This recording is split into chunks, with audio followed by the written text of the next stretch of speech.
आप देख रहे हैं फानूस टीवी। रुड़की की गंगनहर कोतवाली क्षेत्र के कमेलपुर गांव में पुरानी रंजिश के कारण जमकर पथराव हुआ। घटना की एक वीडियो भी सोशल मीडिया पर वायरल हो रही, जिसमें अवैध हथियारों के साथ पथराव किया जा रहा। इस संबंध में पुलिस ने जांच शुरू कर दी। दरअसल मामला रुड़की गंगनहर कोतवाली क्षेत्र के कमेलपुर का है। आजाद समाज पार्टी के नेता और विधानसभा चुनाव में प्रत्याशी रहे गुलबहार अली ने बताया, उनके परिवार से गाँव के कुछ लोगों ने पुरानी रंजिश रखते हैं। अभी कुछ समय पहले भी पुरानी रंजिश के कारण उनके परिवार पर अवैध हथियारों से हमला किया गया था, जिस संबंध में मुकदमा भी दर्ज करा दिया गया था। लेकिन कांवड़ मेले की व्यवस्था के कारण पुलिस आरोपियों की गिरफ्तारी नहीं कर पाई और वह खुलेआम घूमते रहे। यही वजह है कि हुड़दंगियों ने एक बार फिर जब वह नमाज पढ़ने के लिए मस्जिद जा रहे थे तभी उन पर हमला बोल दिया। मामला इतना बड़ा कि उनके परिवार पर पथराव किया गया। अवैध हथियारों से डराने धमकाने की कोशिश की गई, जिसकी सूचना भी पुलिस को दे दी गई थी। अब गुलबहार का कहना है कि वह शांतिप्रिय आदमी है और लड़ाई झगड़ा नहीं चाहते, लेकिन दूसरा पक्ष जानबूझकर उन पर हमला कर रहा है। साथ ही सोशल मीडिया पर अलानिया जान से मारने तक की धमकी दी जा रही है।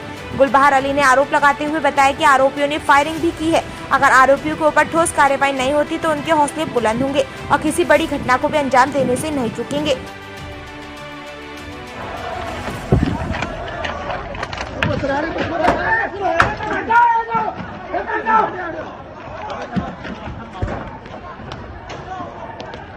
यही पत्रकार बंधुओं से मतलब इसलिए आप लोगों को बुलवाया कि मेरी जो एक आवाज़ है, जो मेरे साथ जो घटनाएं पर घटना हो रही है, वो अपनी आवाज़ उठाने के लिए, क्योंकि 2 महीने पहले भी हमारे मकान पर चढ़ाई की गई थी और उसमें भी पथराव भी किया गया था। ये उसमें जबकि उसमें वीडियो में वायरल भी हुआ था, प्रूफ भी है उसका।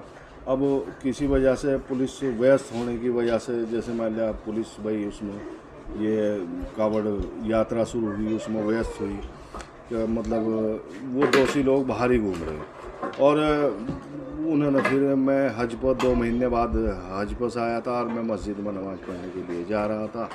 उन लोगों ने मुझ पर अचानक हमला किया और मैंने घर में घुसकर अपनी जान बचाई और फायरिंग करते हुए मैं लाठी, डंडे, तलवार, तो अवैध हथियार भी उनके पास थे, लेकिन मैंने अपने घर में घुसकर अपनी जान बचाई। सोशल मीडिया पर भी वो कुछ पोस्ट कर रहे हैं जिसमें मारने की धमकी दे रहे हैं कि किसी को भी गोली मार देंगे। हाँ, वो उन लोगों ने पुलिस के सामने भी इस चीज़ को कहा है कि हम जहाँ ना गोली मारेंगे। पुलिस के सामने खुद जो 2 मतलब दीवान जी आए थे शुरू में, पुलिस आई जैसे, उनके सामने खुद कहा, पुलिस को पता है कि उन्होंने कहा कि हम गोली मारेंगे। और जिसमें हमने पुलिस में तहरीर दे दी और वो क्या नाम, हमारे एक भाई को उसमें जो है ना गोली भी लगी और जो एडमिट है। तो जान का खतरा है आप लोगों को, पूरे परिवार को? पूरा खतरा है, क्योंकि 2 हमले हमारे को बढ़े हुए गए और इसलिए हम शासन प्रशासन से अपनी गुहार लगाते हैं कि हम लोगों को इंसाफ दिलाया जाए, दोषियों को जल्द से जल्द जहाँ जेल भिजवाया जाए और ताकि हम राहत की सांस ले सकें। वरना हमारे पास मकान बेचने के अलावा यहाँ से कोई और रास्ता नहीं है और हम सोच रहे हैं कि हमारा रोज़गार भी खेती बाड़ी है। अब हम कैसे करें, क्या करें? मतलब अब पलायन करने की कोशिश है आपकी, यदि अगर उन पर कार्रवाई नहीं हुई? अब अगर कार्रवाई नहीं होती हो तो फिर हम क्या करें? पलायन के अलावा हमारे पास कोई रास्ता ही नहीं है बस इसके अलावा, क्योंकि 2 बार घटना, छोटी मोटी घटना तो बराबर होती रहती है, क्योंकि वो सन 74 की जो दुश्मनी है वो चली आ रही में, लोग बराबर जहां इसे अंजाम दे रहे। लेकिन ये 2-3 घटना तो हमारे पास बहुत बड़ी होगी हमारी जान की, इसलिए हम शासन प्रशासन से गुहार लगा रहे थे हमें इंसाफ दें।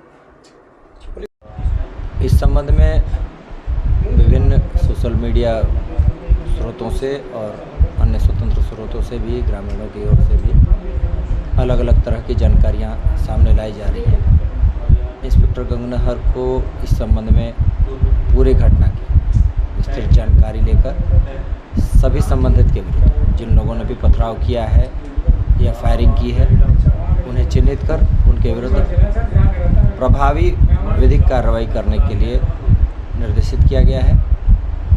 वे स्वयं इस पूरे मामले की जांच करेंगे और पूरे प्रकरण में प्रभावी कार्रवाई करेंगे। सर, जो वीडियो वायरल हो रही है उसके आधार पर सर उसकी भी जांच की जा रही है? निश्चित रूप से। तो सर अभी केस दर्ज हो चुका है? इस संबंध में उन्हें बताया गया है कि पूरी विधिक कार्रवाई में अभियोग पंजीकरण से लेकर और अग्रिम कार्रवाई सभी शामिल